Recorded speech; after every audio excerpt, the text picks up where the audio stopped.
कि कई लोग को लगता है कि जेल में ना जो एक दिन होता है वो 12 घंटे का होता है। ऐसा नहीं है, पहले अंग्रेजों के समय होता होगा ये, लेकिन अभी के समय में जो जेल का कानून है वो जैसे आपके लिए 24 घंटे का एक दिन होता है वैसे जेल में भी होता है। अब कुछ लोग कहते हैं किसी को 10 साल की सजा हुई तो 5 साल में आ जाएगा, ऐसा फिल्मों में भी होता था पहले का ही तब। लेकिन अभी के समय में अगर आपको 10 साल की सजा हुई तो 10 साल बाद निकलेंगे, यानी आपके लिए भी दिन जो है वो 24 घंटे का ही है।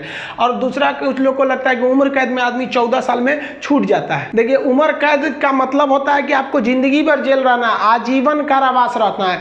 ये 14 साल की बात क्या है कि जज ने अगर आपको सुना दिया कि आपको उम्र कैद की सजा है तो संविधान में लिखा गया है कि अनुच्छेद 72 के तहत तथा अनुच्छेद 161 के तहत, अनुच्छेद 72 के तहत राष्ट्रपति और 161 के तहत राज्यपाल आपकी सजा को माफ कर सकते हैं। तो ये जो 14 साल का थ्रेशोल्ड बनाया गया है कि राज्यपाल और राष्ट्रपति जो है ये उम्र कैद को 14 साल से पहले नहीं माफ कर सकते हैं। तो बहुत से ऐसे लोग होते हैं जो 14 साल जेल बिता देते हैं ना, तो ऐसा कहा जाता है कि 14 साल तक किसी को समाज से अलग कर दीजिएगा तो नॉर्मल व्यक्ति जो छोटा मोटा गुंडा है उसका बाकी सबसे संपर्क टूट जाता है तो उसे माफ कर दिया जाता है। तो जनरली 14 साल में छूट जाते हैं। वो छूटते नहीं है बल्कि राष्ट्रपति या राज्यपाल माफ कर देते हैं कि चलो यार गलती, बहुत बार तो अपराध आवेश में आके हो जाता है, लेकिन ऐसा नहीं है कि सबको छोड़ देता है। कुछ कुछ एकदम शातिर अपराधी होते हैं, उन्हें नहीं छोड़ा जाता है। तो ये 14 साल मिनिमम है कि आपको इतना रहना ही है, इसके बाद राष्ट्रपति या राज्यपाल माफ करेंगे तब समझिएगा।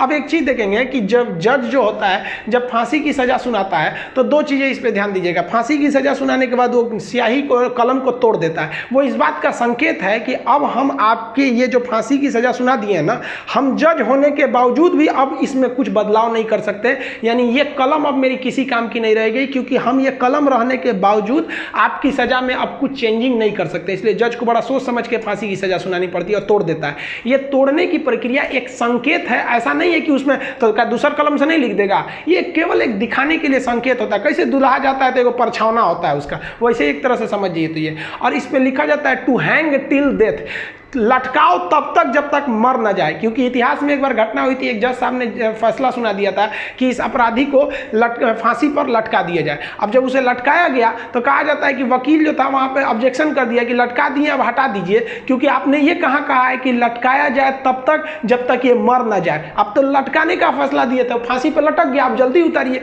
इस तरह की एक कई सारे पहले के मिथ हैं। अब इसके 100% सत्यता की हम गारंटी नहीं लेते हैं, क्योंकि ऐसी कहानियां बहुत हैं। तो वो लिख देता है कि हैंग टिल डेथ, तब तक लटकाइए जब तक ससुरा मर नहीं जाता है। तो फांसी की जब सजा दी जाती है तो जल्लाद जब सजा दे देता है तो वहां एक मजिस्ट्रेट रहते हैं, एक डॉक्टर रहता है और जेल सुपरिटेंडेंट रहता है। फांसी पे लटके ही रहिएगा, डॉक्टर चेक करेगा, ससुरा अभी बचल है, छोड़ दो, अभी 10 मिनट और छोड़ दो।